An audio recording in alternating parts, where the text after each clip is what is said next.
The morning sun cast long shadows across the perfectly manicured gardens of Windsor Castle as Sergeant Thomas Mitchell adjusted his red ceremonial jacket for what he believed would be just another routine day of royal duty. At 42 years old, Thomas had spent nearly 2 decades serving as a member of the Queen's Guard, standing motionless for hours in his iconic bearskin hat, protecting the royal family with unwavering dedication. Thomas had witnessed countless moments of history during his service. He had stood guard during state visits, royal weddings, and solemn ceremonies. His military precision and absolute silence had earned him respect among his peers and recognition from his superiors. But nothing in his extensive training had prepared him for the quiet revolution that would unfold on this seemingly ordinary Tuesday morning. Prince George, now 11 years old, had developed a habit of walking through the castle corridors early in the morning before his lessons began.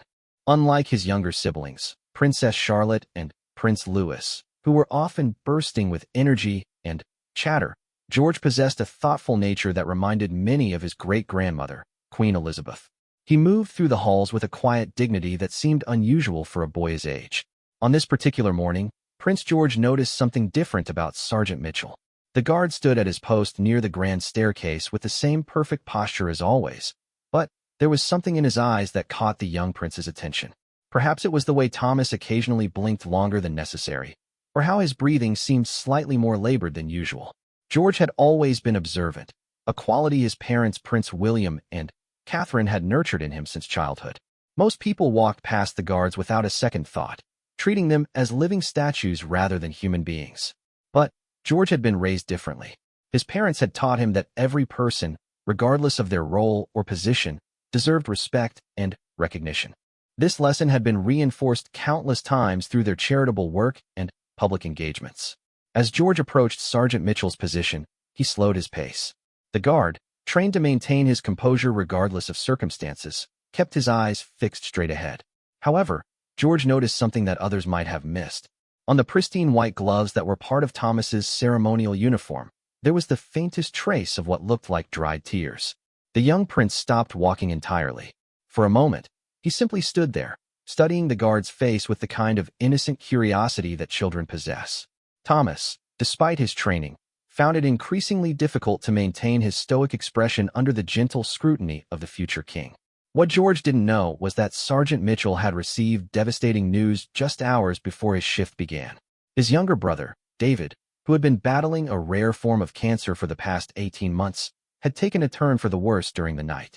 The doctors had called Thomas at 4 in the morning to inform him that David might not survive the week. Thomas had faced enemy fire in Afghanistan, had stood guard during terrorist threats, and had maintained his composure through countless challenging situations. But the thought of losing his brother, his closest friend and confidant, was breaking him from the inside. He had considered requesting leave for the day, but his sense of duty and the importance of his role had compelled him to report for duty as scheduled. The strict protocol of the Queen's Guard prohibited any interaction with members of the royal family, unless specifically addressed or in cases of immediate danger. Thomas knew this rule by heart, as did Prince George. Yet, as the minutes passed, something unspoken seemed to develop between them. George had learned about loss recently. His great-grandfather, Prince Philip, had passed away when George was 7 years old. He remembered the sadness that had enveloped the family during that time, the way adults tried to hide their grief behind brave faces, much like the expression he was seeing on Sergeant Mitchell's face now. Without warning or explanation, Prince George did something completely unexpected. He reached into his pocket and pulled out a small, worn teddy bear. It wasn't an expensive toy or a designer piece fit for royalty. It was a simple brown bear that had been his comfort companion during difficult times. The bear's fur was slightly matted from years of hugging, and one of its button eyes hung slightly loose. The young prince looked around to ensure they were alone in the corridor, then placed the teddy bear gently at the feet of Sergeant Mitchell. He didn't say a word, didn't make any grand gesture or dramatic declaration. He simply left his most treasured possession as a silent offering of comfort and understanding. Thomas looked down at the small bear, his carefully maintained composure beginning to crack. The simple act of kindness from the young prince struck him with unexpected force. In that moment, the weight of his grief, combined with the overwhelming generosity of spirit shown by an 11-year-old boy, became too much to bear. A single tear escaped from Thomas's eye, rolling down his cheek and disappearing into his perfectly groomed beard. It was the smallest possible breach of protocol, barely noticeable to anyone who might have been watching. But, for Thomas, it represented a complete abandonment of his professional training and military discipline. Prince George noticed the tear and, instead of walking away, did something even more remarkable. He reached up and, very gently, very carefully, touched the guard's hand. It was the briefest of contacts, lasting no more than a second or two, but it conveyed a depth of empathy and understanding that words could never express. The touch was warm and small, the hand of a child offering comfort to a grown man in uniform. For Thomas, it was as if a dam had burst inside his chest.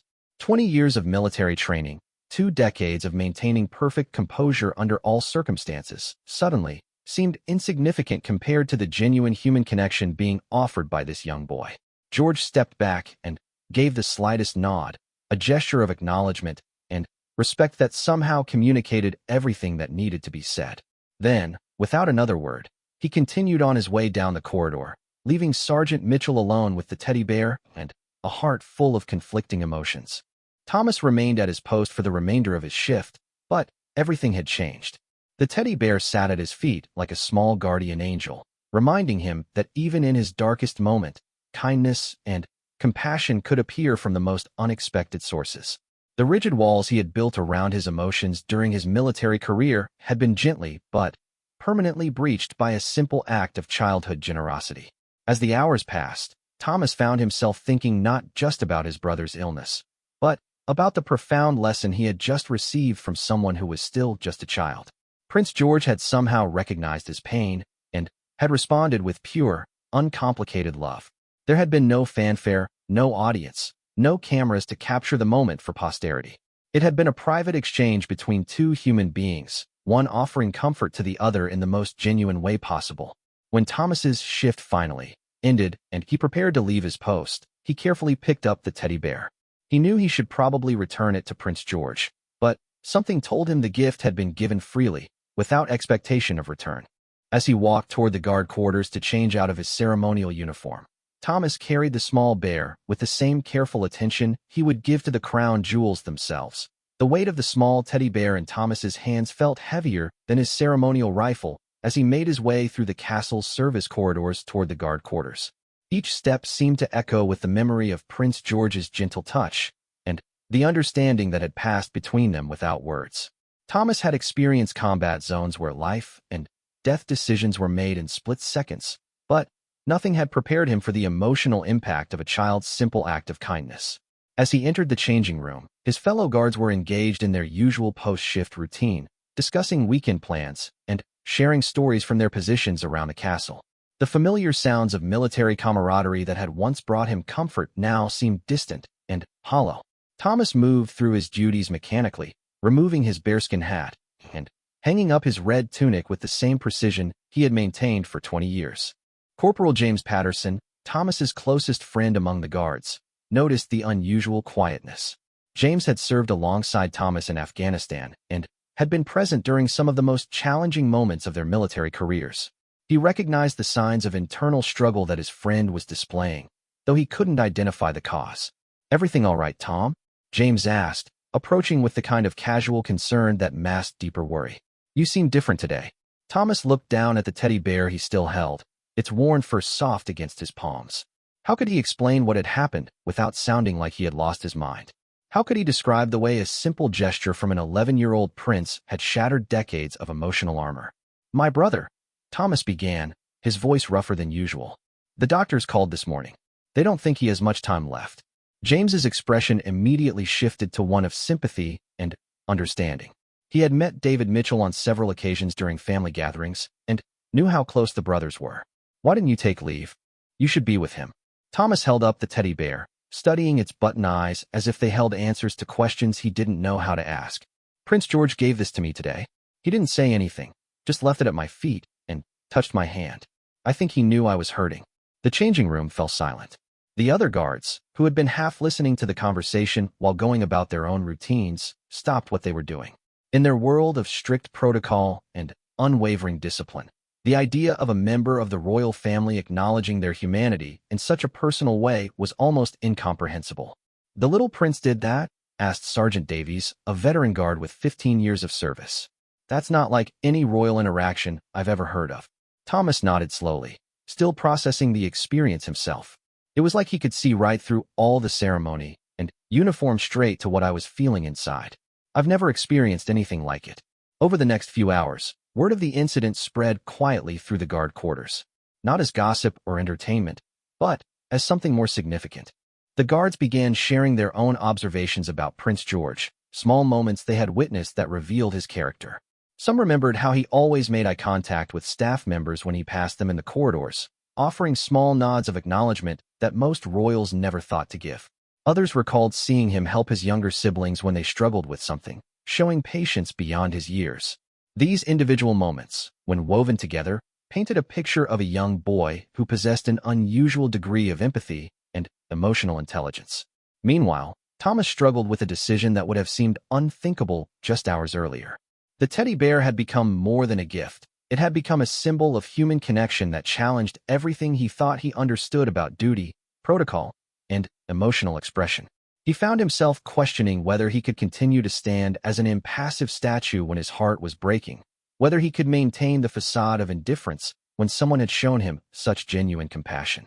That evening, Thomas visited his brother David in the hospital. The cancer had taken a visible toll, leaving David weak and thin, but his spirit remained strong. When Thomas told him about the encounter with Prince George, David listened with the kind of attention that comes from knowing time is precious. "Show me the bear," David said with a weak smile. Thomas carefully pulled the teddy bear from his bag, placing it gently on the hospital bed between them. David reached out with trembling fingers to touch the worn fur, his eyes brightening with something that hadn't been there in weeks. "You know what this means, don't you?" David asked, his voice barely above a whisper. Thomas shook his head, unsure of what his brother was trying to tell him. "It means you've been seen," David explained. "Really seen. Not as a guard or a soldier or a uniform, but as a person, as someone who deserves comfort and kindness." When was the last time that happened? The question hit Thomas with unexpected force. When had he last allowed himself to be vulnerable? When had he last accepted comfort from another human being? His military training had taught him to be self-sufficient, to hide pain, to never show weakness. But Prince George's gesture had stripped away those defenses, revealing the grieving brother beneath the stoic exterior. "I don't know if I can go back," Thomas admitted. "I don't know if I can stand there pretending everything is normal when it feels like my world is falling apart." David squeezed his brother's hand with what little strength he had left. "Maybe that's exactly why you need to go back. Maybe this little prince has shown you that it's okay to be human, even in uniform." The conversation continued late into the night, two brothers sharing fears and hopes while a small teddy bear watched over them both. David spoke about his regrets, the things he wished he had said and done differently. Thomas shared his own struggles with emotional expression, his fear of appearing weak or unprofessional. As dawn approached, David grew tired, but before Thomas left, his brother made one final request. "When you go back to work tomorrow, remember that little boy's kindness. Don't waste it by hiding behind walls that don't really protect you." Thomas returned to Windsor Castle the next morning carrying both the teddy bear and his brother's words. As he prepared for his shift, he noticed that his fellow guards were treating him differently, not with pity or professional distance, but with a kind of respectful understanding that hadn't existed before. When he took his position at the grand staircase, the same spot where his encounter with Prince George had occurred, Thomas felt different. The teddy bear was safely tucked in his pocket, close to his heart, a reminder that duty and humanity didn't have to be mutually exclusive. About an hour into his shift, Prince George appeared again, walking through the corridor with the same quiet dignity as always. When he reached Thomas's position, he slowed his pace, just as he had the day before. This time, however, instead of stopping, he simply looked up at the guard and smiled. It was a small smile, barely noticeable to anyone who might have been watching, but it conveyed everything that needed to be said. Prince George had checked on his friend, had seen that his gift had been received with the spirit in which it was given, and was satisfied that some small comfort had been provided. Thomas, maintaining his professional posture, allowed the corners of his mouth to lift almost imperceptibly in response. It was the smallest possible acknowledgement, a breach of protocol so minor that it could easily be dismissed as imagination. But For both the guard and the prince, it represented something profound, a connection that transcended rank, age, and circumstance. As Prince George continued on his way, Thomas felt something shift inside his chest. The rigid control he had maintained over his emotions for so many years was evolving into something more flexible, more human. He was beginning to understand that true strength might lie not in suppressing feelings, but in acknowledging them while still fulfilling his duties. 3 days after his second encounter with Prince George, Thomas received the call he had been dreading. David had passed peacefully in his sleep during the early morning hours, surrounded by family, and holding the same teddy bear that had brought them both comfort during their final conversation together. The news hit Thomas like a physical blow, but this time, instead of trying to suppress his grief behind a mask of professional stoicism, he allowed himself to feel the full weight of his loss. The teddy bear, now returned to him along with his brother's other personal effects, had become a bridge between the rigid world of military protocol and the messy, beautiful reality of human emotion. Thomas requested 3 days of bereavement leave to arrange his brother's funeral and to begin processing his grief. During those days away from Windsor Castle, he found himself thinking constantly about Prince George's simple act of kindness and how it had fundamentally changed his understanding of strength, duty, and what it meant to serve with honor. When Thomas returned to duty, word of his loss had spread quietly through the guard ranks and, somehow, to certain members of the royal household staff. He discovered that flowers had been placed in his locker, along with handwritten notes of sympathy from his fellow guards. But the gesture that moved him most deeply was a small envelope bearing the royal seal, addressed simply to Sergeant Mitchell. Inside, written in the careful handwriting of an 11-year-old boy, was a brief message. "Dear Sergeant Mitchell, I heard about your brother. I hope my bear helped a little bit. You don't have to give it back. Sometimes we all need something to hold when we're sad. From George." Thomas read the note 3 times before the words fully registered. Prince George had not only remembered their interaction but had somehow learned about his brother's death and had taken the time to write a personal message of comfort. The future King of England had extended genuine sympathy to a guard, treating him not as a servant or a fixture, but as a fellow human being deserving of compassion. That afternoon, as Thomas prepared to resume his duties at the grand staircase, he made a decision that would change the course of his life. He carefully folded Prince George's note and placed it in his pocket alongside the teddy bear. But instead of simply returning to his post as if nothing had changed, he requested a private meeting with his commanding officer, Colonel Harrison. Colonel Harrison was a career military man who had served the royal family for over 30 years.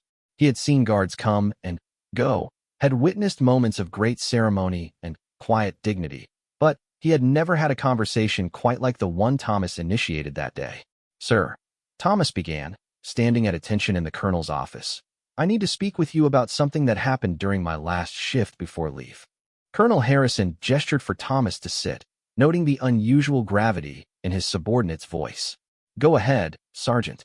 Thomas carefully recounted his encounter with Prince George, the gift of the teddy bear, and the profound impact it had on his understanding of his role as a guard.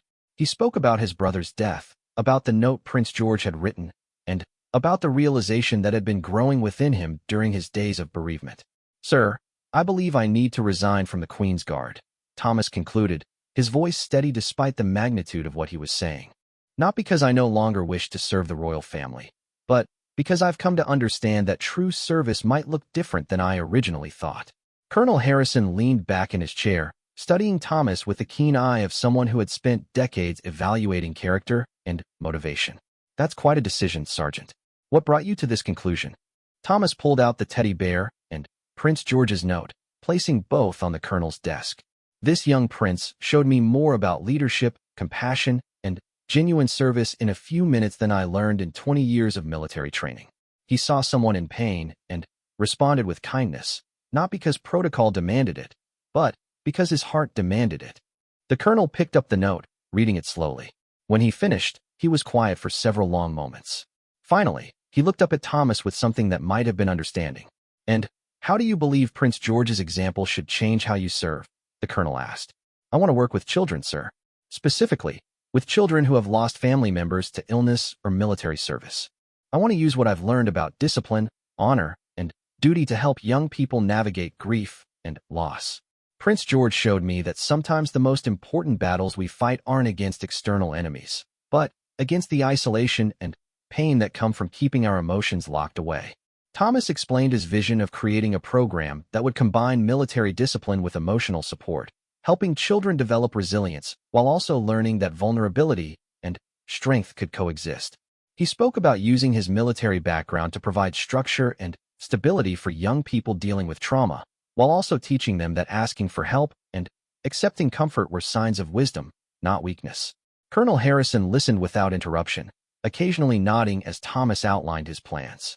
When the sergeant finished speaking, the colonel stood and walked to the window overlooking the castle grounds.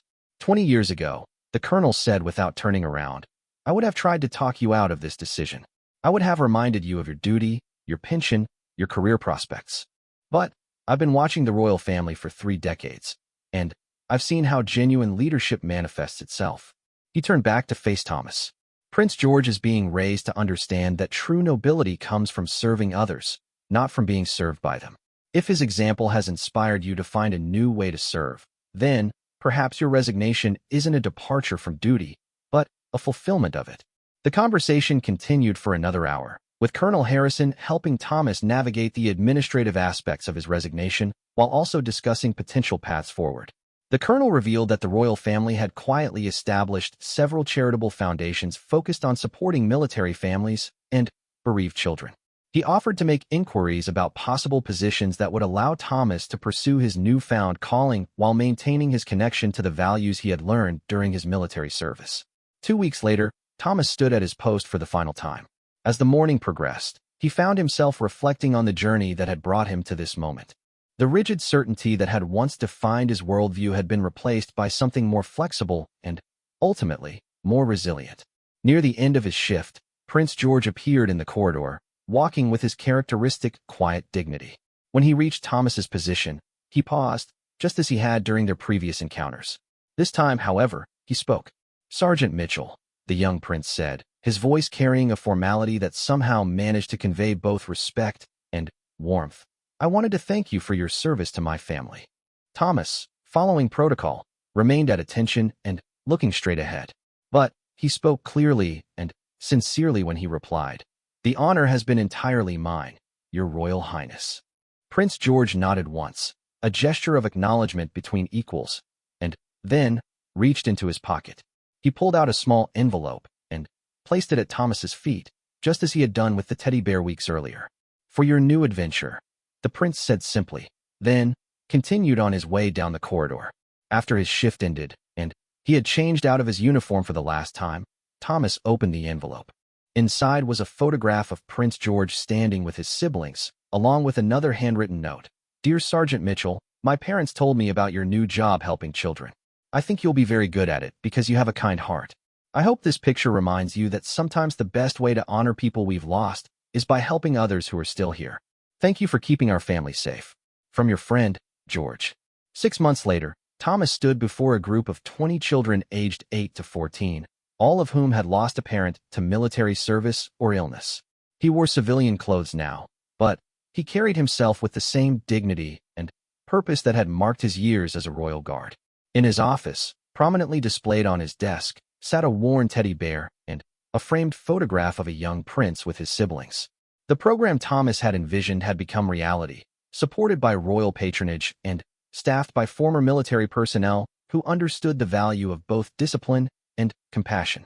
The children learned about honor, duty, and resilience, but they also learned about the importance of accepting comfort, expressing grief, and recognizing that true strength often meant allowing others to help carry their burdens. Thomas often shared the story of Prince George's gesture with the children in his care, not as a tale of royal benevolence, but as an example of how even the smallest acts of kindness could change lives in ways that neither the giver nor the receiver might ever fully understand. He taught them that leadership wasn't about maintaining perfect composure in the face of pain, but about recognizing pain in others and responding with empathy and grace. Years later, when Prince George had grown into a young man preparing for his eventual role as king, he would sometimes reflect on that morning when he had encountered a grieving guard and had responded with the simple wisdom of childhood compassion. He never knew the full scope of how his small gesture had rippled outward, touching hundreds of lives through the work Thomas went on to do. But perhaps that was exactly as it should be. True kindness, after all, isn't given with the expectation of knowing its ultimate impact. It's offered freely, in the moment when it's needed most, by hearts brave enough to recognize that we all, regardless of our stations in life, sometimes need something soft to hold on to when the world feels too hard to bear.